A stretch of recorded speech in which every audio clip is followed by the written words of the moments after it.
네, 안녕하십니까. 반갑습니다. 전국 시도교육감협의회 회장 김승환입니다.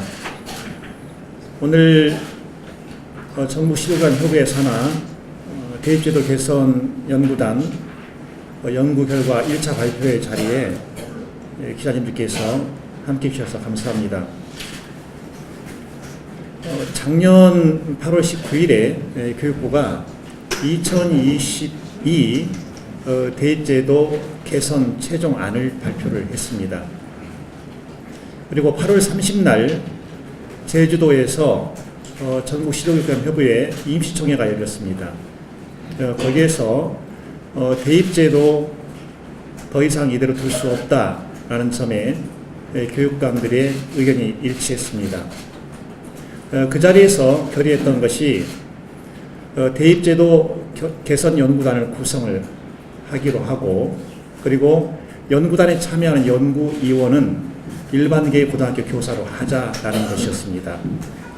그 이유는 일반계 고등학교 교사들이야말로 대입제도에 대해서 그 누구보다 전문성을 갖추고 있는 분들이다. 그리고 또 하나, 대입제도 개선과 관련해서 우리 사회에서 사적 이해관계에서 가장 자유로운 분들이다라는 판단이 섰던 것입니다. 그리고 9월 20일 대입제도 개선 연구단이 공식으로 발족되었습니다. 연구단장으로는 지금 이 자리에 나와 계신 박종훈 경남교육감님이십니다. 우선 오늘 하는 것은 1차 발표인데 핵심적인 것은 그런 겁니다. 대입제도가 우리나라 고등학교 교육 과정에 도움을 주는 것이어야 되겠다. 해를 끼치는 것이어서는 안 되겠다. 이거 하나입니다. 또 하나는 대입제도가 우리 학생들의 학습에 도움이 되는 것이어야 되겠다 하는 것이었습니다. 그래서 이 두 가지의 지향점을 두고 연구단이 활동을 했습니다. 불과 5개월 연구 결과로서는 상당히 많은 진척을 이루었고, 금년 하반기가 되면 2차 결과를 발표하게 될 겁니다. 이것이 어떤 힘을 가지느냐 하는 것이 많은 사람들이 가질 수 있는 궁금증이라고 생각합니다. 우리 연구단이 생각하는 것은 연구단의 연구 결과가 많은 사람들에게 강한 설득력을 갖는 것이다라는 겁니다. 우리는 2022, 2025 이런 시한을 두지 않고 있습니다.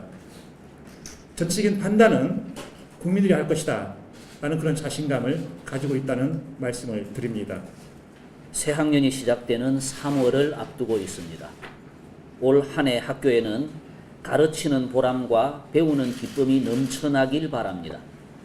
존경하는 국민 여러분, 교육가족 여러분, 우리 교육에서 대입제도가 초중등 교육에 미치는 영향은 실로 막대합니다. 지난해 8월 정부가 발표한 2022 대입제도 개편안은 교육개혁을 뒷걸음질 치게 하는 것이었습니다. 시도교육감들은 새로운 대입제도에 대한 대안을 세워야 한다는 데 의견을 같이 했습니다. 전국 시도교육감협의회는 지난해 9월부터 대입제도 개선을 위한 연구를 진행하고 있습니다. 교육 주체들의 의견 수렴을 위해 2차례의 포럼을 진행하였고, 교육 전문가로 구성된 자문단과 교육감들의 의견까지 반영하였습니다. 교육의 방향을 바로 세우고 최선의 결과를 도출하기 위해 노력하고 있으며, 1차 보고서를 바탕으로 중장기 대입제도 개선안까지 연구를 이어갈 것입니다. 존경하는 국민 여러분, 대입 전형 구조 개편의 중심은 수시와 정시 비율 문제가 아닙니다. 고등학교 교육 과정의 정상화에 그 목적이 있습니다. 학교 수업을 바탕으로 평가가 이루어지고 그 평가가 입시의 척도가 되어야 합니다. 전국 시도교육감협의회 대입제도 개선 연구단은 고등학교 교육 정상화와 미래교육의 가치를 담보하는 대입제도 마련을 위해 다음과 같이 개선 방안을 제안합니다. 첫째, 수정시 전형의 구분을 넘어서는 통합 전형 운영을 제안합니다. 고등학교 3학년의 교육활동이 온전하게 운영되어야 합니다. 이를 위해 대입 전형은 교육 과정이 모두 끝난 후에 실시되어야 교육 현장의 혼란을 줄일 수 있습니다. 둘째, 수능 강화 정책은 교육 과정 정상화에 도움이 되지 못합니다. 수능은 통합적 사고로 창의력, 문제 해결력을 강조하며 도입되었지만 변별력이라는 틀에서 빠져나오지 못했습니다. 학교는 문제풀이식 수업을 지속하였고 학생들은 반복 암기에 익숙하게 되었습니다. 유분리로 과목을 선택하는 현상도 교육적이지 않습니다.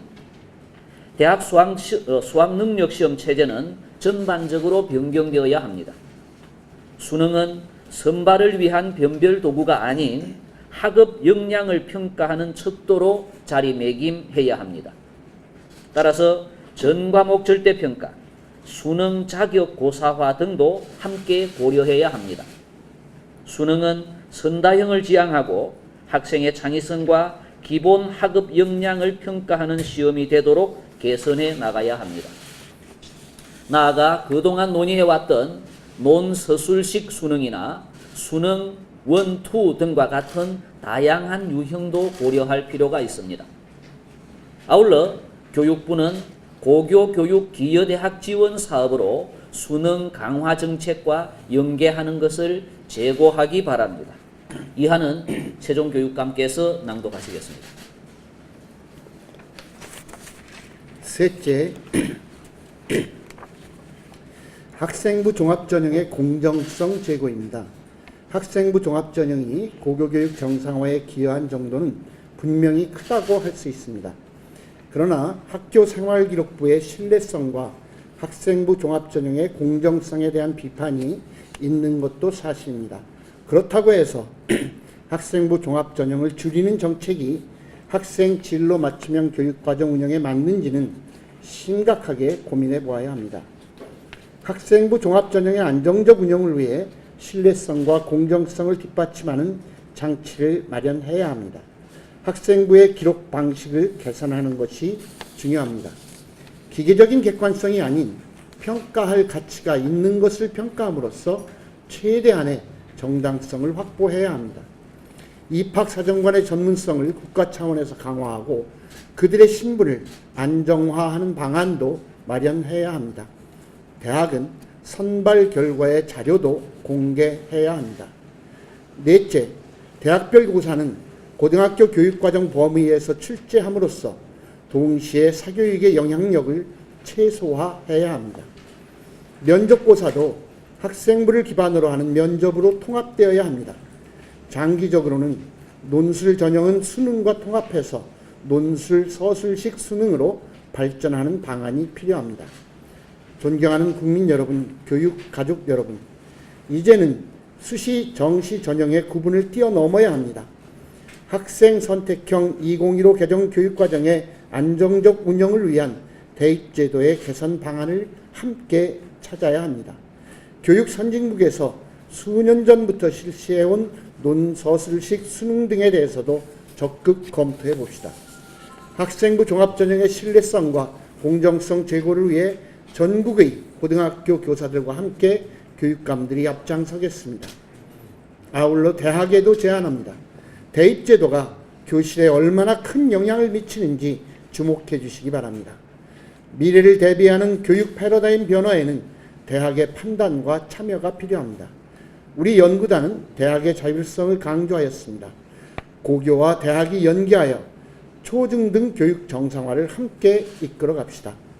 존경하는 국민 여러분, 교육가족과 전국의 교육감들은 이 땅에서 성장하는 모든 아이들이 존엄한 존재로 성장하기를 기대합니다. 우리 교육자들이 앞장서서 제대로 가르치겠습니다. 학교를 믿어주시고 교사를 지지해 주십시오. 국민 여러분의 지지와 성원에 힘입어 전국의 교육감들은 오로지 아이들의 눈을 바라보며 뚜벅뚜벅 걸어 나아갈 것입니다. 고맙습니다.